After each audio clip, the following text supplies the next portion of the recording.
Like I told him, I'll go to prison if it takes me doing something sexual with you, sir. I'll go to prison. I'll take my charge. I'm not like that. Hello, everybody. Today we bring you a story out of Monroe County, Georgia.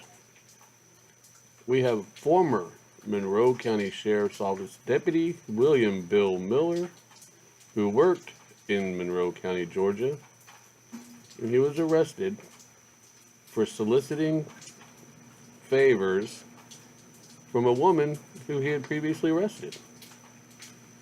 You're going to hear the story about how Officer or Deputy Miller picked up Miss Ashlie Roberts, who had just a few weeks ago arrested.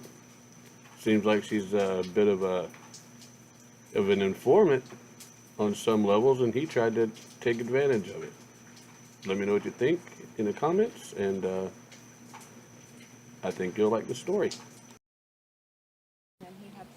It's a night Ashlie Roberts can't forget. I don't get scared easily, but that sort of threw me for a loop. She says it started with a text message from a Monroe County Sheriff's deputy asking to meet up. At the time, she was facing DUI and drug possession charges. I mean, I didn't think nothing as far as what was going to happen, but I was wrong about that. When she got there, she says he asked her to get in his car. Right off the bat, something was off. Well, when I first got in the truck, he offered me a beer, so all of a sudden, something wasn't right then. The something that wasn't right is she was arrested for DUI, and she was on probation. He knows this. He's the arresting officer. And he gave her a beer because he knew that's total entrapment, because he knew that it would violate her terms of probation. So he was immediately already trying to get her screwed one way or the other, and he really wanted the other. And that wasn't all. Roberts says the deputy quickly turned down a dirt road where she had never been before. We're going to go down here and have a talk, because the information that I basically gave him, he said he already knew. We needed to figure out something else that I could do to get my charges dropped. I'm like, okay, what would that be? And then he was like, well, you're grown, you can figure it out. That's when I knew something was fishy. She started recording on her cell phone. Well, I know how to get rid of them. Well, how was that? All I gotta do is talk to the DA. Well, I know that's how you can get rid of them, but me, on the other hand... That's up to you. Roberts says he started asking her for sexual favors, saying he would drop her charges. She says she kept turning him down, but he kept asking. Not even a hand job? No. I'm just messing with you. Were you scared? Yeah, because, I mean, hell, he's an officer of law, so I'm thinking, ain't nobody going to believe me. They already got me charged for what they got me charged with, and now I'm going to say this. They ain't going to believe me. Dottie Stafford with the Crisis Line and Safe House of Central Georgia says that's a common feeling. Someone has less power in that situation. They often appear less credible to others. Whether that's true or not in real life, they feel, or they may be perceived as less credible because this other person is in a position of power or authority. She says hard evidence can help a case like that. It's very difficult to prove these kinds of crimes because oftentimes there are only two people that are there at the moment that this is occurring. And so it comes down to one person's word against the other. And if you have something that would document that, then that makes you more credible. Roberts has no doubt that pressing record on her phone was the right thing to do. I'm glad I did what I did. I'm glad I was smart enough to record it. I mean, it's not right for just not only me, but other females out here, being propositioned by a cop and then being too scared to, do anything about it. She says she and her dad immediately made copies of the recording and sent them to news organizations. Days later, the deputy she says picked her up was fired and facing charges from the Georgia Bureau of Investigation. In a statement, the GBI said that preliminary information indicates Deputy Bill Miller made graphic comments to a woman in exchange for dismissal of charges. Looking back, Roberts believes she wasn't the only target. That's why it made me also want to record it, because, Just because a cop's got a badge don't make him better than nobody else. That's in my mind. She hopes her actions may encourage someone else to speak out. Okay, so my biggest problem is she lives in this little bitty town in Georgia. She's in there for DUI. She's on methamphetamine charges, as you can probably tell by her teeth. And she just told the news of her little town that she's an informant. She already told him that. I mean, she just now mentioned on the news, say, all the information I gave him, he already had. Well, look, I don't know if she's not going to have to move, because that ain't such a good thing in the drug world. Telling on people typically will get your ass in trouble.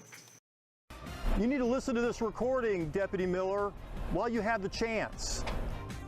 Just 2 days after the Fox 5 I-team confronted a Monroe County deputy, he finds himself out of a job and in handcuffs. All of this stemming from a secret recording where he allegedly tried to blackmail a woman who he arrested into having sex. Well, tonight, Monroe County Deputy Bill Miller is charged with violation of his oath of office. The felony comes after the Fox 5 I-team brought evidence of a crime to the Monroe County Sheriff's Department. But Fox 5 I-team reporter Randy Travis says Miller's troubles are far from over. And Randy joins us now live here in the studio. Randy? Yeah, Tom and Sinead, Miller's arrest comes after an internal affairs investigation confirmed what we reported. But he still faces a federal investigation and the likely end of his law enforcement career. You offered her a chance to get her charges removed if she did sexual favors for you? Not me, buddy. Oh, yeah, we got the recording. Would you like to hear the recording?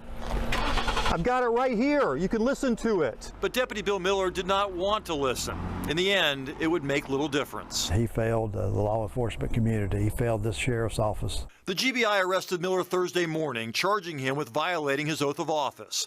The biggest evidence against him, his own words. You come over here. I ain't gonna jump on your ass, I promise you. I mean, I'm good. I'm all right. The recording took place along a deserted dirt road deep in the woods of Monroe County.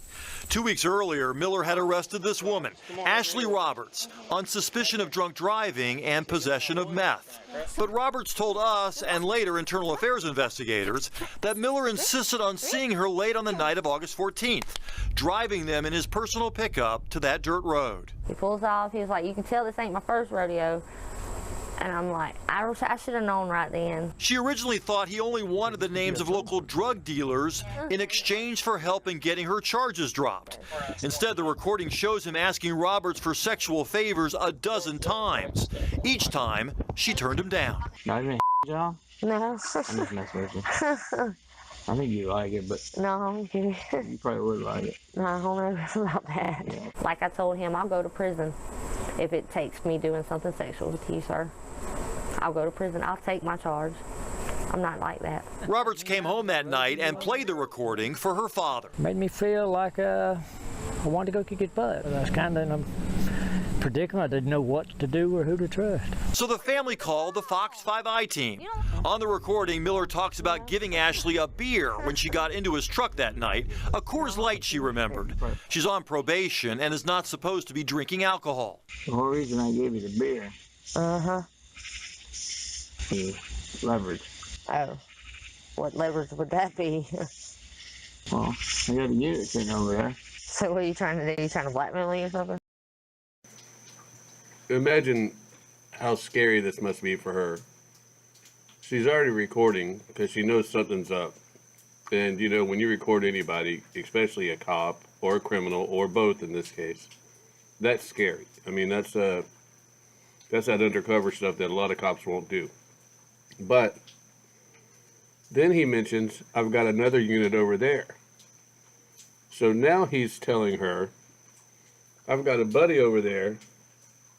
So my first interpretation is, we can get rid of the body. I got a witness, you got a witness, we can shoot you and say that you had a weapon. I mean, there's a lot that goes into what he just said. And those few words where he said, I've got another unit over there, watch it. A lot can be, I would have probably lost it right then, because that's really one of the scariest parts about this whole thing. Yeah. On the recording, Miller lets her throw that beer out the window before leaving the dirt road and heading back.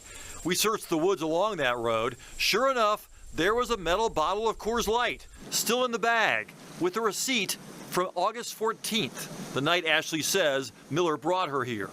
Once we talked to Deputy Miller, we notified the Sheriff's Department of our findings and gave them directions so they could secure the evidence. People look for the law enforcement for help, to assist them, and they've got to be able to trust us. Miller has worked for 4 different Georgia law enforcement agencies. All 4 tell us they checked his personnel file and found no citizen complaints of any kind. The sheriff says the FBI is now investigating possible civil rights violations. And so what is the status of Miller right now? Is he free? Is he still in jail? Yeah, he made bond this morning, $3,500. The sheriff says that Miller told his people that that was him on the tape, but he was joking. Sheriff says it makes no difference. Shouldn't be meeting with somebody like that. No, definitely not. All right, Yeah. Thanks so much, Randy. Randy, thanks. Well, Bill Miller was sentenced to 8 years of probation after pleading guilty to felony bribery and violating his oath of office. This means he'll be on probation for 8 years. As a part of his sentence, he is banned from Monroe, Lamar, and Butts counties in Georgia. I didn't think you could still do that. He moved to Pennsylvania because he couldn't be in those counties. According to statements from the district attorney's office, at the time of sentencing, Miller has agreed to move to Pennsylvania. The terms of his plea permanently prevent him from working in law enforcement. I don't believe that part. That part you're going to have to prove to me. Thank you for watching Obscure Crime. Please hit like and subscribe.